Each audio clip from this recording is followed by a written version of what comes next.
Salut à tous, c'est Pang de la chaîne, bienvenue sur cette vidéo qui aujourd'hui va parler de cadre, posture. Vous savez que c'est un de mes dadas et que je trouve que c'est particulièrement important pour nous de réussir à se cadrer et à trouver le masque, la posture, le costume qu'on veut porter ou qu'on peut porter à tel ou tel moment. Notre société est un ensemble interactions dans lesquelles parfois on tombe sans réellement savoir dans quel cadre on est. On est les premiers parfois à s'engager dans des conversations avec des personnes qu'on connaît plus ou moins bien, sans avoir vraiment capté les cadres de cette dite conversation, des échanges. Parce que s'il y a des macro-cadres, celui par exemple d'une réunion ou celui d'une rencontre X ou Y dans un club ou dans un bar, dans un resto, etc., il va y avoir des sous-cadres qui vont être les interactions que tout à chacun vont créer avec d'autres personnes.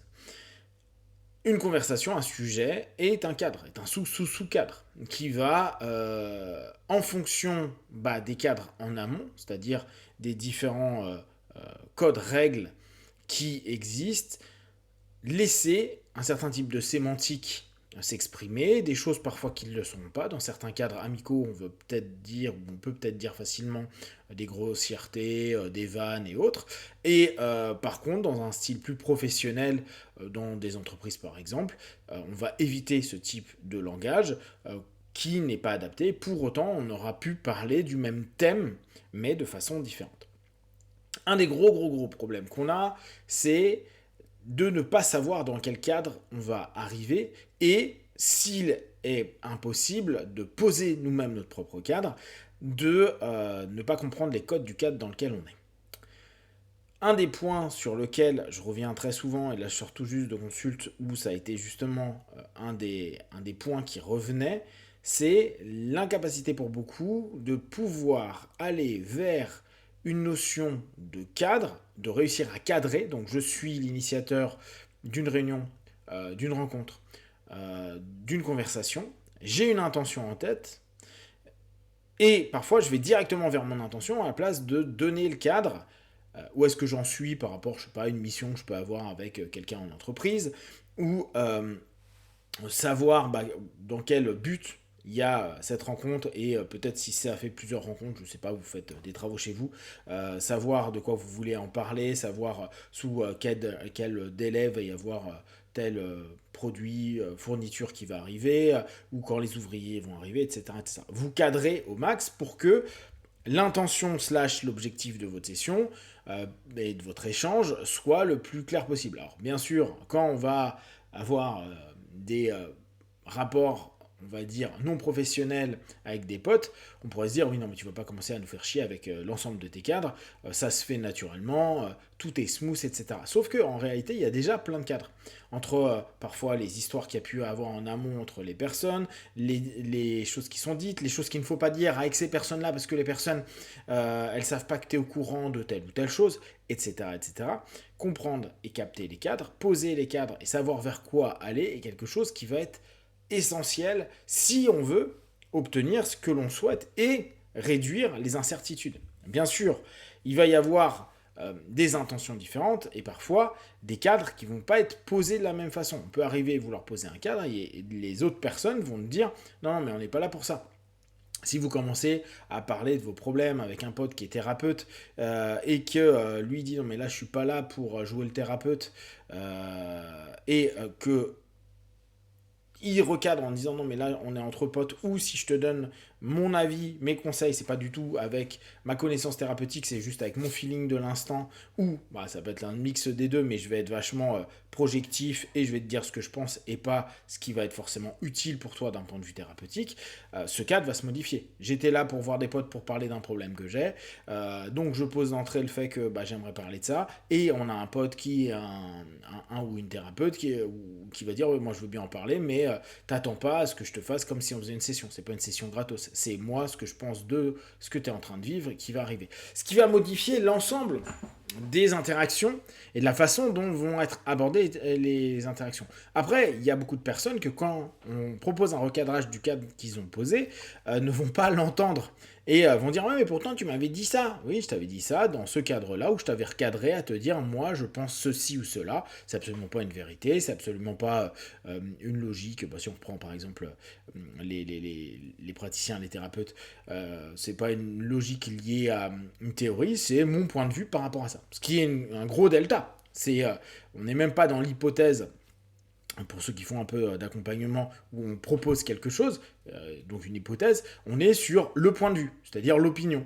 Ouais, bah je pense que ça c'est de la merde, ou que ta façon de réagir est naze, ou que ton pote, ton patron, ton copain, ta copine c'est un connard, ça reste ton point de vue.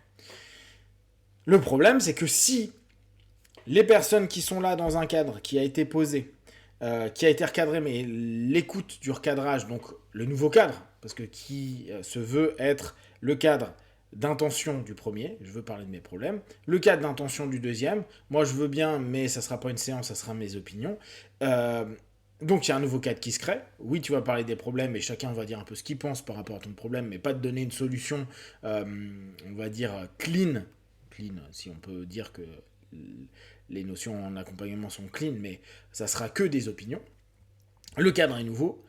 Donc la façon d'aborder le problème, la façon de partager, la façon d'écouter ou pas écouter va se modifier.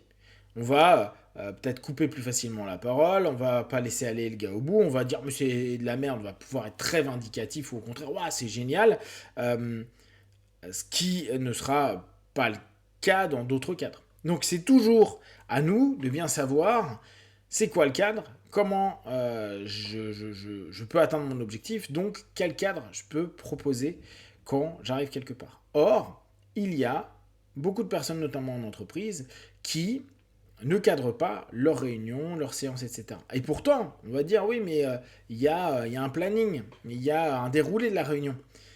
Sauf que, pour certains, c'est complexe de revenir sur ce qui est fait, c'est-à-dire, admettons, un contrat qui a été signé, et vu qu'il y a eu plein de demandes annexes qui ne sont pas dans le contrat et qui parfois ont été acceptés pendant des semaines, des mois, mais qui ont fait retarder des équipes et qui voire même vont être les principales critiques alors que c'est pas dans le contrat de base, c'est assez compliqué de dire bon, on revient sur ce qu'il y avait dans le contrat, ça on a fait, ça on a fait, ça on a fait, ça on n'a pas fait, ça c'est vous qui devez nous donner une info, ou inversement, bah ça on n'a pas les équipes, on n'a pas les compétences actuellement, ça va être fait, mais il y aura un délai, il y aura un retard, etc. etc.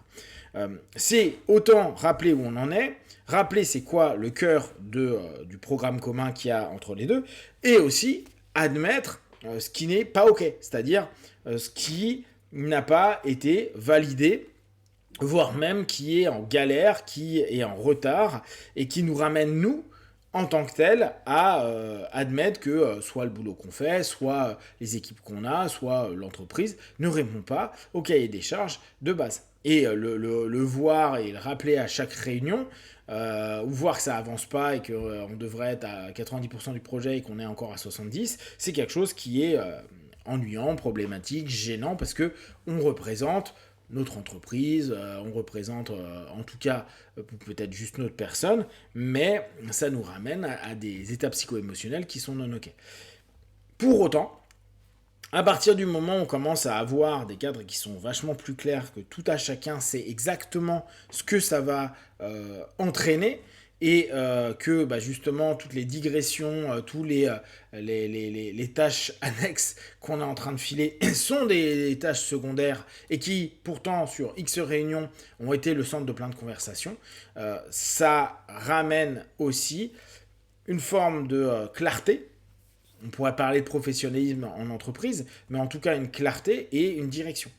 Après, ça va automatiquement, et c'est aussi tout le problème du cadre, parce que des personnes veulent recadrer ou décadrer, dire mais non, mais on fera ça, on verra, on improvisera, ça risque de créer de la tension, du conflit. Donc poser des cadres et donc assumer une posture qui va avec et assumer donc une façon de discuter, une façon d'apporter des réponses ou pas de réponses, c'est quelque chose qui va entraîner potentiellement des tensions et qu'il faut être prêt à se dire que quand tu poses un cadre, tu restes toujours par rapport à ce cadre et ta posture va s'adapter, quitte à ce que ça déplaise à certaines personnes qui, elles, auraient aimé une autre perception du cadre. Et dans votre conversation du quotidien, c'est souvent le cas, les personnes se décorrèlent du cadre que vous avez proposé pour parfois emmener dans des tensions ou autres que vous voulez recadrer, mais qui est parfois assez difficile à faire parce que l'autre ne veut pas rester dans le cadre que vous proposez. Ça, on pourra le voir si ça vous intéresse. Comme d'habitude, n'hésitez pas à partager vos points de vue et ne prenez que ce qui est bon et juste pour vous. Testez, observez, analysez, concluez. Be one. Ciao.